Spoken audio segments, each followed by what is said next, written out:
नमस्कार दोस्तों, स्वागत है आपका मेरे इस YouTube चैनल में श्लोक ज्ञान गीता, जहां मैं जय चावला गीता को समझने, उसको पढ़ने के सफ़र में चल पड़ा हूं। मैं आशा करता हूं कि आप भी मेरे साथ इस गीता के सफ़र में जुड़े, मेरे साथ चलें और इस YouTube चैनल को सब्सक्राइब करें।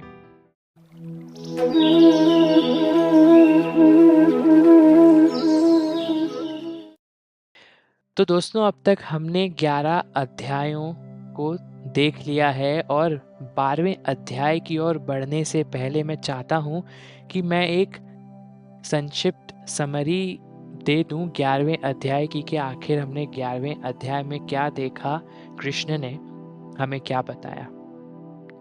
तो 11वां अध्याय विश्वरूप दर्शन योग, ये वो अध्याय है जिसमें कृष्ण अपने विश्व रूप का दर्शन देते हैं अर्जुन को, साथ ही साथ चतुर्भुज रूप भी दिखाते हैं।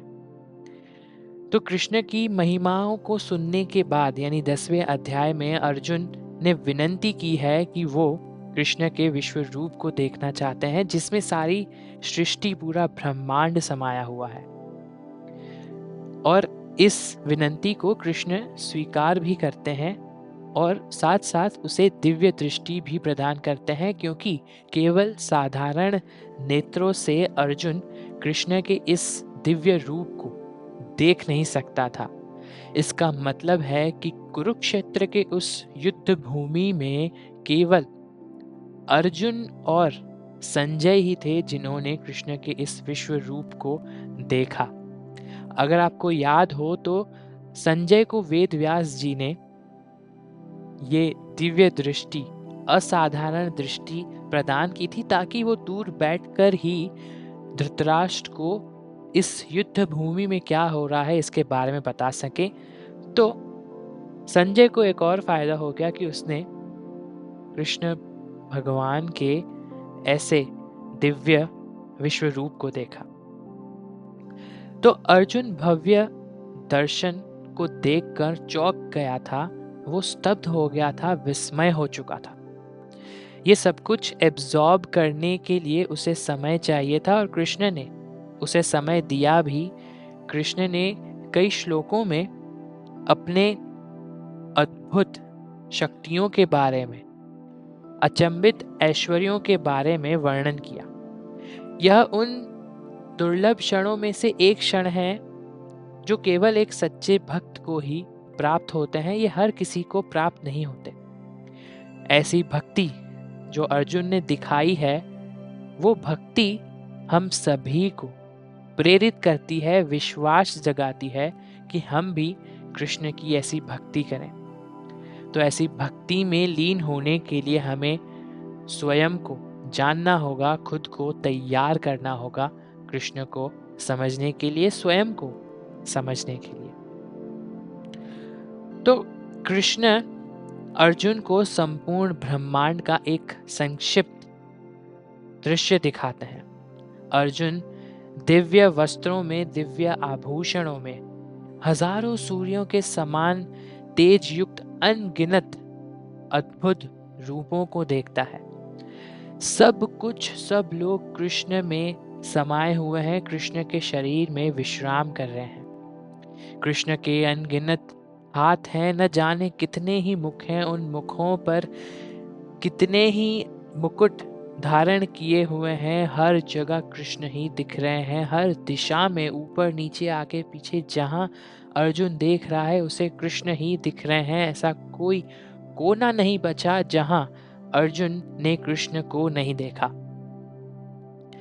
ऐसे रूप को देखकर भय और विस्मयता के साथ अर्जुन हाथ जोड़कर कृष्ण को आदर सम्मान देता है और इस अद्भुत रूप का वर्णन भी करता है। वो धीरे धीरे कृष्ण को समझने लगा है। कृष्ण ने अब तक जो उसे ज्ञान दिया है, अपने रूप के बारे में जो वर्णन किया है, वो अब समझने लगा है धीरे धीरे।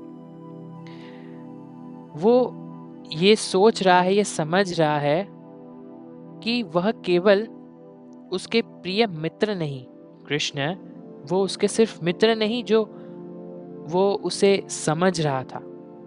जब वो कृष्ण को हे मित्र करके संबोधित कर रहा था, तो वो उसके सिर्फ मित्र नहीं थे। ऐसे पलों को याद करके वह कृष्ण से अनजाने में कोई भूल चूक हुई हो, उनका अनादर हुआ हो, उसके लिए वो क्षमा की याचना करता है। तो कृष्ण आगे अपनी सर्वभक्षी अक्षय भयावह शक्तियों का प्रदर्शन करते हैं। अर्जुन देखता है कि सारे लोग कृष्ण के मुख में समा रहे हैं और वहां नष्ट हो रहे हैं। कृष्ण के मुख से निकलती हुई ज्वाला इस ब्रह्मांड को भस्म कर रही है। अर्जुन ये देखकर अचंभित हो जाता है कि आखिर ये हो क्या रहा है। वह यह भी देखता है कि धृतराष्ट्र, द्रोण, भीष्म पितामह, कर्ण, सारे कौरव, यहाँ तक कि पांडव गण भी कृष्ण के मुख में समाहित हो रहे हैं और नष्ट हो रहे हैं। यह देखकर, यह भयंकर दृश्य देखकर वह कृष्ण से पूछता है कि आप कौन हैं? आप ऐसे भयंकर क्यों हैं? कृष्ण उत्तर देते हैं, मैं लोगों का संहारक हूं। मैं इन योद्धाओं का वध कर चुका हूं। तुम बस एक साधन हो, एक जरिया हो। इसीलिए उठो, लड़ो इस युद्ध में, इन शत्रुओं का वध करो, संहार करो और विजय प्राप्त करो। अर्थात अपने कर्म करो अर्जुन, और उस कर्म को मुझे समर्पित कर दो। कौरव सेना का अंत तो निश्चित था। अर्जुन तो यहाँ केवल नियम का साधन है। ऐसे भयानक रूप को देखने के बाद अर्जुन कृष्ण से निवेदन करता है कि वो वापस से अपने सौम्य सुंदर रूप में आ जाएं और उसे चतुर्भुज रूप का दर्शन दें। जो कृष्ण कह रहे हैं कि यह रूप किसी और ने नहीं देखा। यहाँ तक कि देव भी ऐसे रूप को देखने की आकांक्षा करते हैं, ऐसी इच्छा करते हैं, लेकिन सभी लोग ये रूप नहीं देख पाते। कृष्ण अर्जुन को चतुर्भुज रूप का दर्शन देते हैं और कहते भी हैं कि यज्ञ, तप, दान, शस्त्रों का ज्ञान लेने के बावजूद भी इस रूप को नहीं देखा जा सकता। लेकिन वो आगे यह भी कहते हैं कि अनन्य और सच्ची भक्ति से कृष्ण के इस रूप को देख सकते हैं, कृष्ण को देख सकते हैं, उनके तत्व को जान सकते हैं और कृष्ण को प्राप्त भी कर सकते हैं। तो दोस्तों, ये था 11वें अध्याय का संक्षिप्त वर्णन, इसकी एक समरी।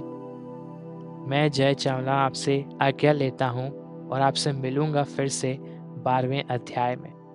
तब तक के लिए जय श्री कृष्ण।